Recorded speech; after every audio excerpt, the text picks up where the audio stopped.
Yusufu, ulikuwa ni mchezo wa namna gani? Mnyama kupoteza mechi ya kwanza hatua ya makundi ligi ya mabingwa barani Afrika, tena uwanja wa nyumbani. Mnyama alikosea wapi? Ulikuwa ni mchezo wa namna gani? Mimi binafsi nilishuhudia mchezo wenye hadhi ya kuitwa nusu finali. Yes, ulikuwa ni mchezo wa nye hadhi ya kuwa nusu finali. Kwa nini? Kwa sababu tazama namna ambavyo makocha wa timu mbili zote walianza. Kija kwa wekundu wa Msimbazi, namna ambavyo kocha alianza Dimitri Pantev, muda mwingi alihitaji kuwa na miliki mpira, na ndo maana alianza na sifa ya viungo wengi kuliko washambuliaji. Nafikiri nia ya kocha kuanza na idadi kubwa ya viungo, kwanza alihitaji muda mwingi awe na umiliki ya mpira, and then ndo aanze kufanya movement za kwenda kumshambulia mpinzani wake. Na huo ndo umekuwa mfumo mama wa kocha ama meneja wa wekundu wa Msimbazi Simba. Ndio maana utarudi kwenye mechi dhidi ya Singizini alianza hivyo, lakini hata kwenye mechi dhidi ya JKT Tanzania pia alianza hivyo. Na jana pia ameweza kuanza hivyo. Japokuwa kwenye hizo mechi zote ambazo amecheza haujaonekana kuwa ni mfumo ambao unamlipa, kwa maana ya namna ambavyo unaweza ukaona unampa matokeo chanya ndani ya uwanja, lakini ni muumini sana wa aina ya mfumo ambao aliutumia jana. Lakini ukija kwa mpinzani wake, nafikiri alikuwa superb sana namna ambavyo alikuwa anacheza, hakuwa na kuonyesha kama yuko uwanja ugenini. Yani namna ambavyo alikuwa anacheza hakuwa na kuonyesha kwamba amekuja kutafuta sare, hakuwa na kuonyesha kwamba amekuja kuzuia, lakini alikuwa na kuonyesha kuzihitaji alama 3, na ndio maana baada ya dakika 90 akafanikiwa kuzipata. Kwa nini nasema hivyo? Kwa sababu tazama hata namna ambavyo alianza kipindi cha kwanza ndivyo ambavyo amemaliza dakika 90 zote. Yani hakuwa na muda ambao utamkuta yuko nyuma sana anazuia. Alikuwa ni miongoni mwa mpinzani ambaye kama Simba anakuja utamuona anazuia, then akiupata mpira anaanza movement ya kwenda kwenye lango la timu pinzani. Kwa hiyo ni timu ambazo zilikuwa zinapishana, na nafikiri ilikuwa inakuja baada ya kila mmoja kuamini haina wachezaji ambao nao, lakini pia ukubwa wa hizo timu mbili. Nafikiri kwa wekundu wa Msimbazi Simba amekuwa na mfululizo mzuri sana kwenye michuano ya kimataifa. Lakini pia kwa Peter Atletico de Rwanda amekuwa hivyo. Lakini kilicho tofauti ama kilichobadilika ni kwamba ni namna gani ambavyo unaweza ukawatumia rasilimali watu ambao uko nao kuweza kupata kile ambacho unakihitaji, na ndicho ambacho kinatokea baada ya Simba kufanya makosa wakaweza kupata goli la kuongoza, alafu dakika unazitazama ndio dakika ambazo zinaitwa kuku aruhusiwi kumeza hata punje ya mchele. Kwa hiyo kwangu mimi ulikuwa ni mchezo bora sana kwa timu zote mbili, lakini muhimu ni kwamba kila mmoja alivuna kile ambacho alikipanda. Na mnyama Simba alifeli maeneo gani hasa? Moja kati ya maeneo ambayo nafikiri amemferisha Simba ni ile taswira ambayo alibeba nje ya uwanja. Nafikiri baada ya kupangwa haya makundi ulikuja ukanioje na tukazungumza. Maneno alikuwa ni mengi sana kwamba kundi la Yanga ni kundi la kifo, lakini kundi la Simba alikupewa ukubwa ama alikupewa kipaumbele kwa ni gumu. Lakini nakumbuka nilikuthibitishia kwamba Simba wapaswa kuichukua hii kauli. Inaweza wakakutana na kitu cha tofauti ndani ya uwanja. Anaweza kukutana na aibu kubwa sana.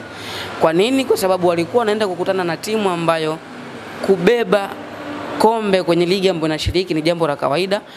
Kucheza hatua ya robo finali, nusu finali kwao ni jambo la kawaida. Wamekuwa na mfululizo bora sana, na nafikiri imekuwa miongoni mwa timu tishio kutokea Angola. Sio tu imemsumbua Simba jana, imekuwa ikisumbua baadhi ya timu ambazo wanakutana nazo.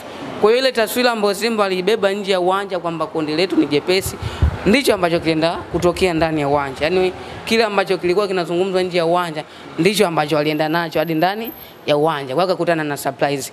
Kwa nini nasema hivyo? Kwa sababu tazama hata approach ya mwalimu ya game hakuwa anakuonyesha kama ni kweli anaidhamiria kuzitaka alama 3. Mfumo ambao alianza nao, kuna wachezaji mimi binafsi sikuwa na waona wanapaswa kumaliza dakika 90, lakini aliendelea kuwapa nafasi ya kucheza. Mchezaji kama Neo Maema mimi binafsi kwenye mchezo wa jana hakuwa na uhatari mkubwa sana, lakini mchezaji kama Joshua Mutala alipaswa kutoka mapema sana. Lakini kitendo cha kumtoa mchezaji kama Nabi Kamala, pale ndipo ambapo alienda kuua matumaini ya Simba kupata bao. Kwa nini? Kwa sababu anamtoa Nabi Kamala ambaye anasafa ndani ya uwanja kuliko mchezaji mwingine yoyote. Lakini pia ni pasa mzuri kuliko mchezaji mwingine yote kwenye ile eneo la katikati. Anamwacha Rasani Kanto, of course ni bora sana kwenye kupiga pasi, lakini mzigo ulikuwa mkubwa kwake, kwa sababu nyakati ambazo unamhitaji apige pasi kwenda kwenye eneo la timu pinzani ndio nyakati ambazo pia unamhitaji aweze kuzuia mashambulizi ya timu pinzani.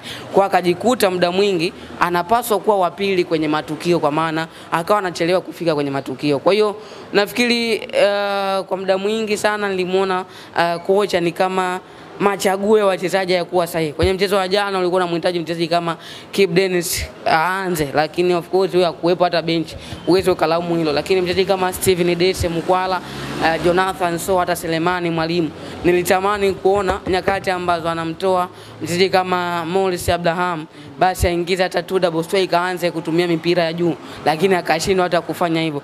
Nilitamani aweze hata baada ya kumtoa Joshua Mutale basi aingie Steven Dese Mukwala ambaye of course ni striker, lakini ana sifa za kucheza kama winga, ili awe na idadi kubwa ya wachezaji ambao wanaweza kukimbia kwenye maeneo, lakini pia kuweza kufunga. Ubunifu ungeongezeka zaidi, lakini hakuweza kufanya hivyo. Nyakati ambazo anapaswa kufanya maamuzi ya kwenda kuiua mechi ndio nyakati ambazo anarudi nyuma kwenye namna ya kufanya maamuzi yake. Kuna nyakati zimefika tayari uko nyuma ya goli moja. Kwa kocha yote ambaye anaonyesha kweli kuitaka mechi, yuko lazi kuua beki moja pembeni, kwa maana ulikuwa unategemea kumuona hata Shomali Kapombe ama Anthony Mligo mmoja anatoka. Unamtoa hata Anthony Mligo and then unaongeza nguvu kwenye eneo la ushambuliaji. Weka hata Selemani Mwalimu, huu unacheza na washambuliaji karibia watatu, lakini hakuweza kufanya hivyo. Kwa hiyo kwangu mimi nafikiri yuko kwenye timu ambayo mwisho wa msimu itakudai mataji, isipofikia malengo utaondoka. Kwa asisahau hilo, kwa sababu tabia za mashabiki wa Bongo mimi nazijua. Yaani sio tu tabia za mashabiki wa Bongo, lakini hata viongozi ziko wazi ni kwamba kile ambacho wanahitaji kifanyike ndicho ambacho kifanyike. Kwa mfano, kwa mchezo wa jana baada tu ya Simba kupoteza, mnaona kuna baadhi ya mashabiki wameanza kumkataa, sio? Kwa hiyo akumbuke kabisa timu ambayo amekuja si timu ya kubeti ndani ya uwanja kupata ushindi.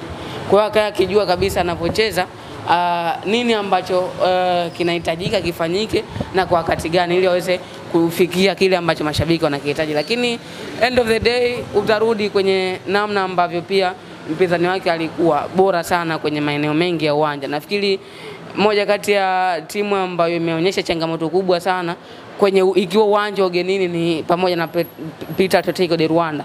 Kwangu mimi ameni surprise, kwa sababu nilitegemea muda mwingi atakuwa anacheza kwenye eneo lake, kwa sababu alikuwa uwanja ugenini, lakini pia hata aina mpinzani ambaye alikuwa anakwenda kukutana naye si mgeni sana kwenye michuano ya kimataifa, lakini hakutaka kuonyesha hayo madhaifu, na nafikiri ndicho kitu ambacho kilienda kumlipa kwa 100%. Kitendo cha kukubali kupishana na Simba ama kutokuwa wa pili kwenye mchezo, kuna namna ambavyo kilikuwa kinamnufaisha, lakini pia kilikuwa kinanyonyesha matumaini ya Simba kuweza kupata bao. Kwa hiyo nafikiri kuna funzo ambalo pia Simba amelipata, kwa maana ya kile ambacho kilikuwa kinazungumzwa nje ya uwanja kwamba kundi lao ni jepesi. Kuanzia hapa sasa wataanza kufanya maandalizi wakiwa wanajua kabisa tupo kwenye kundi gumu, tofauti na vile ambavyo ilikuwa inazungumzwa, kwa sababu ni bora Simba amefungwa mwanzoni. Yaani kitendo cha Simba kufungwa huko mwanzoni imekuwa bora sana, kwa sababu wataanza kucheza kwa nidhamu, wataanza kuendelea michezo yao kwa nidhamu. Lakini kama wangefungwa katikati, basi nyakati ambazo wanajiuliza maswali ndio nyakati ambazo wangejikuta tayari wameshatoka. Kwa hiyo hadi hivi sasa bado wana nafasi ya kufanya vizuri, kwa sababu kuna kipindi Simba amepoteza hadi alama 6, lakini aliweza kufuzu kwenye hatua ya makundi. Nakumbuka kundi ambalo wanapangwa na Vipers. Kwa hiyo to me kwa maana namna gani ambavyo anaweza kwenda kamngangania Peter Atletico de Rwanda akiwa nyumbani, of course kwenye mchezo inawezekana, lakini nafikiri kwa upinzani ambao nimeuona jana kutoka kwa mpinzani wake ambaye ni Peter Atletico de Rwanda, Simba na kazi kubwa sana ya kufanya ili kuhakikisha anaenda kupata ushindi.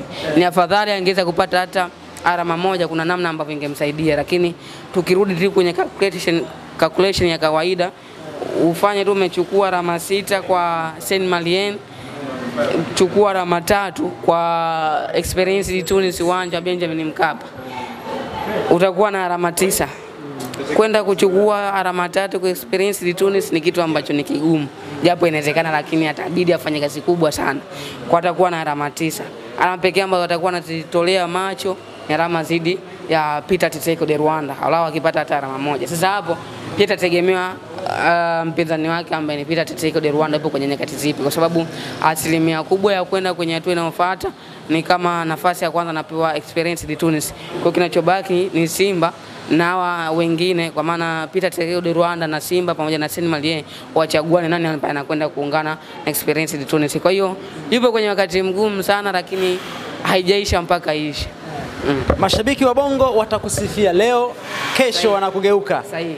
Kocha amini meneja Dimitri Pantev alikuja wakamsifia sana. Lakini jana tumeona kelele ameanzishiwa tena.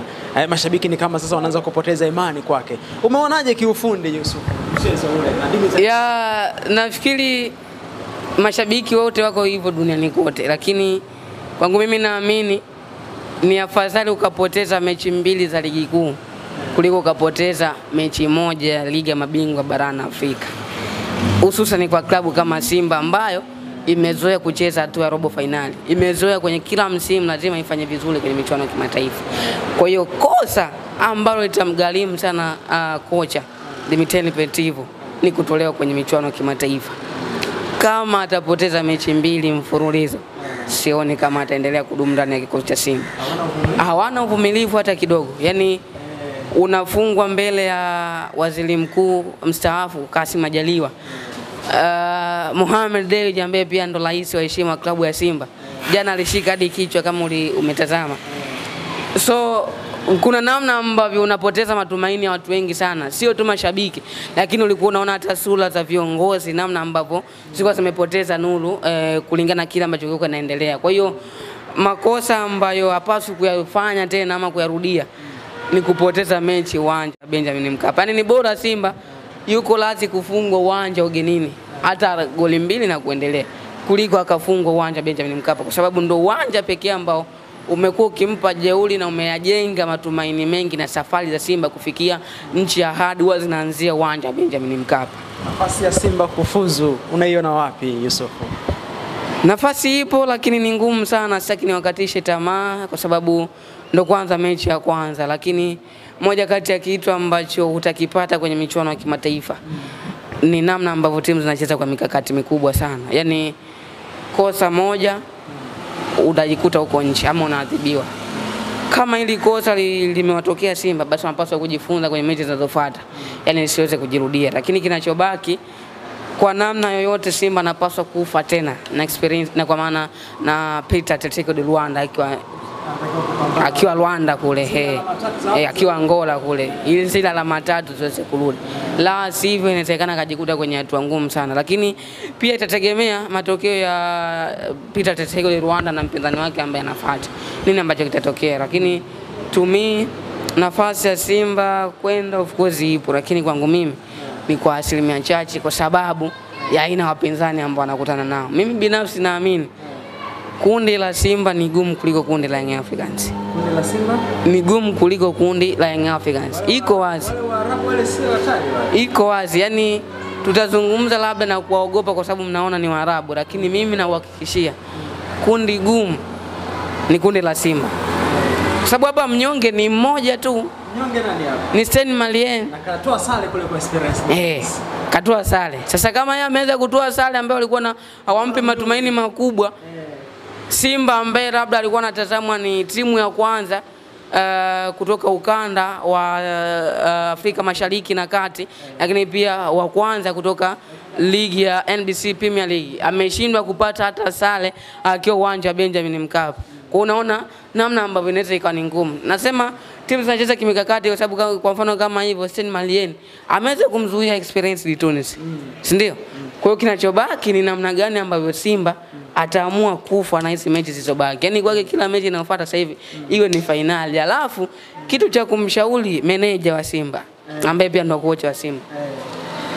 Yaani tunaamini sana kwenye wachezaji ambao walikuwepo msimu uliopita. Tunaamini sana kwenye wachezaji wazoefu.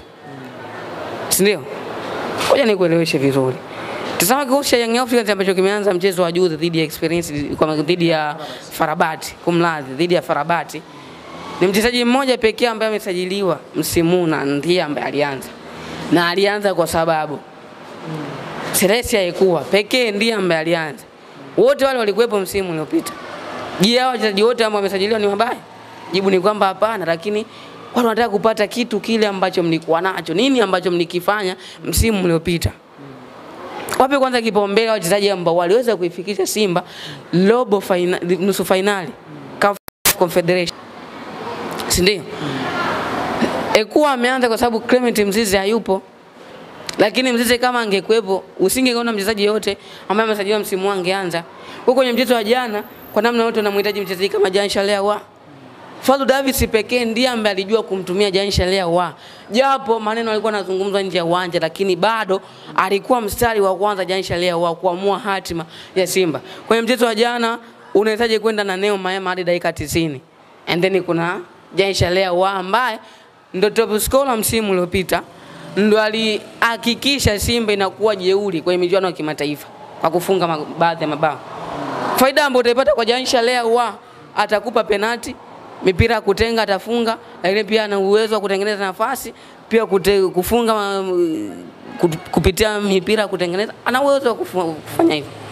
Sawa. Lakini uone uhatari wa Neo Maema, sio kwenye faulo, sio kwenye kufunga, hata kwenye kuassist bado ni mchezaji ambaye anahitaji muda.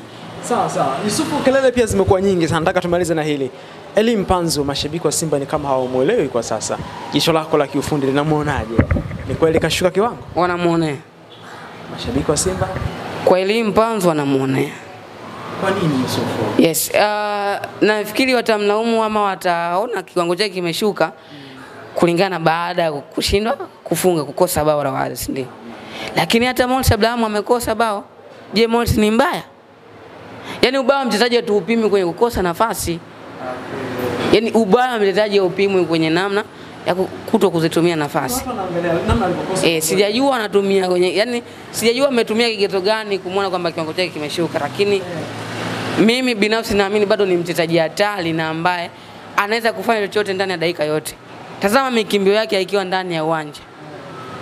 Yaani akiwepo ndani ya uwanja, yani imagine una Morsi Abraham, kushoto kulia kuna Elie Mpanzu, and then katikati kuna Jean Charles Ahoua namba 9 asimama hata Jonathan Soa. Njoo katikati Nabi Kamara na Hassan Kante. Tayari hiyo ni timu ya kukupa alama 3 kwenye mechi yoyote. Ni namna tu ya kuwatumia wachezaji, lakini katika msimu ambao Simba ana wachezaji bora wa kwenda kucheza hata finali ama nusu finali, ni msimu uwezo wa kupata mabao 15 kwa Jonathan Soa upo. Uwezo wa kupata mabao 10 na kuendelea kwa Stephen Dese Mkwala upo. Selemani Mwalimu alikadhalika. Bado kuna viungo washambuliaji. Nafikiri kocha sasa atakuja na majibu sahihi hiki ambacho tunajiuliza, kwa sababu jana alibahatika moja kati ya mwandishi alibahatika kumuuliza hilo swali Fadlu Davis, why not unaanza na force number 9? Akajibu kwamba ni mpango kazi ambao tulipanga au tulikubaliana kuanza nao. Lakini sasa unaanza nao kwenye mechi gani? Hii ni mechi ambayo inahitaji kubeti. Yaani michuano ya kimataifa ni mechi ambazo hazihitaji kubeti. Hazihitaji kubahatisha. Hivi kwa umeona mechi mchezo wa Liga Mabingwa dhidi ya Petro Atletico? Nafasi ya kocha unatamani endelee kumuona akiendelea kubaki ndani ya kosi ya Simba, au kama wengine wanavyoongea kwamba bado ni kocha mzuri sana. Mimi binafsi natamani kuendelea kumuona akifundisha Simba, lakini kwa namna ambavyo nawajua viongozi wa Simba ama wa hizi timu kubwa hawana uvumilivu hata kidogo, na ndio maana nimesema wako radhi wafungwe mechi 2 mfululizo za ligi kuu Tanzania bara kuliko mechi moja ya Ligi ya Mabingwa barani Afrika. Sawa. Yaani hata haya matokeo ambayo ameyapata jana, angekuwa na mfululizo wa matokeo 2 matatu kwenye ligi kuu ya kupoteza, safari yake ilikuwa imeisha.